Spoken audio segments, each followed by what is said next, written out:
지난 영상에서 두통의 진짜 원인과 오해들에 대해서 알아보았는데요. 오늘은 이어서 두통을 실제로 이겨내고 극복하는 방법을 알려드리도록 하겠습니다. 매일 반복되는 두통에서 벗어나고 싶으신가요? 진통제에 의존하지 않고 두통을 관리하는 방법이 있습니다. 오늘 소개해드릴 두통 극복 1, 2, 3 프로그램을 실천하시면 만성 두통에서 벗어나 건강한 일상을 되찾으실 수 있습니다.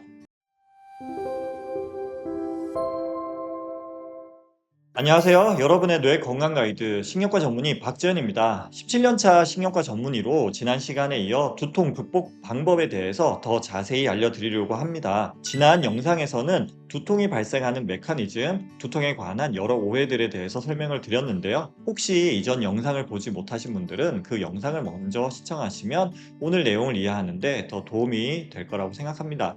오늘은 이전 영상에 이어서 두통 치료에 관한 부분을 집중적으로 다루겠습니다. 구체적으로 어떻게 하면 만성 두통에서 벗어날 수 있는지 제가 10년 전에 출간했던 책의 내용을 바탕으로 실용적인 두통 극복 1, 2, 3 프로그램을 알려드리도록 하겠습니다. 지난 영상에서 다룬 주요 내용을 간략히 요약해드리면 편두통은 뇌 시상하부에서 시작돼서 혈관의 염증과 부종을 일으키고 두통 유발 자극의 총량이 개인의 역치 수준을 넘을 때 두통이 발생합니다. 여러 요인들로 인해 두통의 진짜 원인을 파악하기 어렵고 이로 인해 많은 사람들이 잘못된 진단과 치료를 받고 있습니다. 치료에서는 유발 자극을 피하는 방법 그리고 역치 수준을 올리는 방법에 대해서 구체적으로 설명을 드리도록 하겠습니다.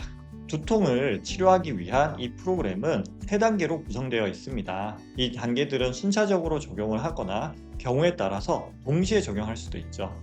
1단계로 중요한 것은 바로 진통제의 중단하기입니다. 커피도 포함입니다. 만성 두통의 가장 큰 원인 중 하나는 바로 진통제의 과다 복용인데요. 많은 분들이 두통이 생기면 바로 진통제를 찾습니다. 그런데 이런 진통제들은 일시적으로 두통을 완화시키지만 약효가 떨어지면 더 심한 반동 두통을 유발합니다. 그림을 보면서 설명을 드려볼게요. 편두통 때문에 이렇게 혈관이 부으면 두통이 생깁니다. 이럴 때 약을 먹거나 커피를 먹어서 혈관을 수축시키면 두통이 완화가 되죠. 그래서 대부분의 진통제에는 혈관 수축제 성분이 들어있는 경우가 정말 많이 있습니다.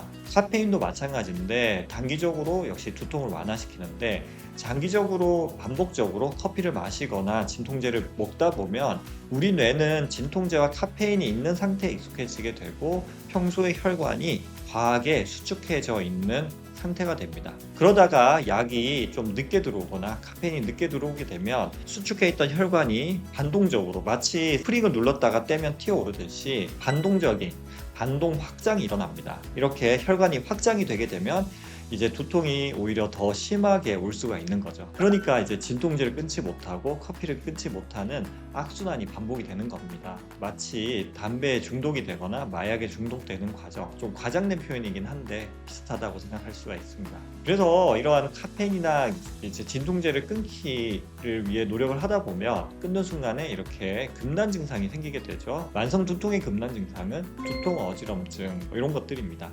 그래서 진통제와 카페인을 끊는 과정이 쉽지가 않습니다. 특히 처음 한 주에서 2주 정도가 두통이 특히 심해질 수가 있죠. 하지만 이 기간을 견디면 두통이 크게 호전됩니다. 저는 최소 2주는 커피 진통제를 완전히 중단시키고 이후에 조금씩 다시 먹도록 하는 방법을 씁니다.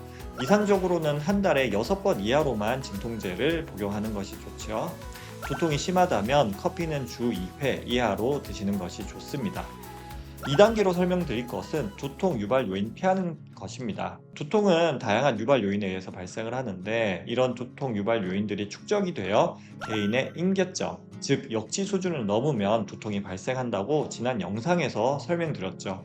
따라서 이런 두통 유발 요인들을 파악하고 피하는 것이 중요합니다. 유발 요인은 지난번에 자세히 설명드렸는데 이렇게 정리된 표를 보고 참고하시면 되고 개인적으로는 잠을 못 자는 게 가장 큰 두통 유발 요인입니다. 그래서 저는 두통이 좀 생긴다 싶으면 일단 잠을 잘 자는 것을 많이 신경을 쓰는 편이죠. 구체적으로 도움이 될 만한 팁을 알려드리면 두통 일기, 즉 메모를 하는 겁니다. 어떤 상황이나 음식 후에 두통이 발생하는지 기록을 하면 좋고요. 식단을 단순하게 유지하고 가공식품보다는 신선한 음식을 선택하는 게 좋고 좋고요.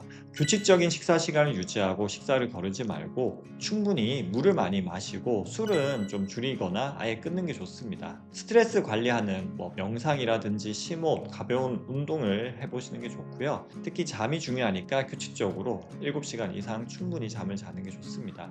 이러한 유발 요인들을 피하는 것만으로도 두통의 횟수, 강도를 크게 줄일 수가 있습니다. 이제 3단계 치료 말씀을 드리면 1, 2단계 치료가 충분하지 않을 경우에 병원에 오셔서 예방약 치료를 받는 것입니다. 이 약들은 두통 역치를 높여서 두통 발생을 예방합니다. 즉 똑같은 상황에서 뇌세포가 예전에는 흥분했다면 이 치료를 받는 중에는 뇌가 덜 흥분하게 돼서 두통이 덜 생기거나 혹은 두통의 강도가 약해지는 거죠. 주요 예방약을 설명을 드리면 에나폰, 센시발 등의 TCA 우울증 약 계열이 있고요. 시베리움 등의 칼슘 통로 차단제, 항경련제 계열의 토피라메이트, 발프로산 나트륨, 인데놀 같은 베타 차단제 계열이 있습니다. 그리고 최근에는 편두통 전용약으로 나온 CGRP 차단 주사 그리고 먹는 약이 부작용이 적으면서 효과가 좋아서 좀 비싼 게 단점이긴 하지만 선호하고 있습니다. 이러한 약들은 주로 다른 질환을 치료하기 위해서 개발되었지만 두통 예방에도 효과가 있다는 것이 밝혀져서 두통 치료로 많이 쓰고 있고요. CGRP 차단 약들이 예외적으로 두통 치료를 위해서 개발되었습니다. 각 약물마다 장단점, 부작용이 다르기 때문에 개인의 상태와 다른 건강 문제를 고려해서 적합한 약을 선택을 해야 되고 저희 의사들이 할 일이죠. 중요한 점은 이 약들은 매일 복용을 해야 됩니다. 먹었다 안 먹었다 하면 효과가 없을 뿐더러 오히려 내성이 생길 수 있고요. 효과가 나타나려면 몇 주에서 몇 개월이 걸릴 수 있다는 것을 이해하셔야 됩니다. 그래서 한두 주 치료해서 좋지 않다고 바로 약을 중단하지 말고, 물론 스테로이드 같이 초기에 심한 두통을 잡기 위한 약들도 있기는 합니다. 부작용은 주로 용량과 관련된 경우가 많아서 조심스럽게 용량을 조절하면 부작용을 줄이면서도 이제 효과를 볼 수 있는 경우가 많으니까 치료 초반의 효과나 부작용에 대해서 너무 실망하지 말고 담당 선생님하고 상의해서 약을 조절하면 되고요. 이 두통 극복 프로그램을 제대로 따르면 1, 2, 3단계를 제대로 따르면 천말연말 심한 만성 편두통도 대부분 잘 치료가 됩니다. 중요한 것은 인내심을 가지고 꾸준히 실천하는 것이고, 두통이 너무 심하다면 저희 신경과에 오셔서 또 가까운 신경과에 가셔서 상의해 가면서 치료를 받으시면 될 겁니다. 처음 한두 주는 진통제와 카페인을 끊으면서 일시적으로 두통이 심해질 수 있고요. 2주차에서 한 4주차 되면 점점 두통의 빈도, 강도가 줄어들기 시작하고요. 1, 2개월이 지나면 이제 음식 조절했던 거 효과가 나타나고, 특히 운동을 시작했던 것이 효과가 나타나기 시작하고, 3개월에서 4개월 정도 되면 적어도 50% 이상, 대부분 7, 80% 이상의 두통을 줄일 수가 있죠. 두통이 많이 좋아졌다면 이제 약을 감량을 하고 약 중단하는 것을 고려하는 게 한 3, 4개월 내지 5, 6개월 차이가 됩니다. 자, 오늘은 과거에 제가 번역 출간했던 두통 극복 1, 2, 3 프로그램이라는 책을 소개해 드리는 시간을 가졌습니다.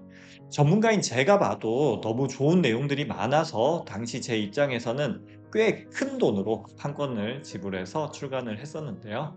오늘 내용이 매일의 두통으로 고생받는 분들에게 조금이나마 도움이 되셨으면 좋겠습니다. 영상이 도움이 되셨다면 좋아요, 구독, 그리고 공유 부탁드리면서 궁금한 것이 있으면 댓글 달아주세요.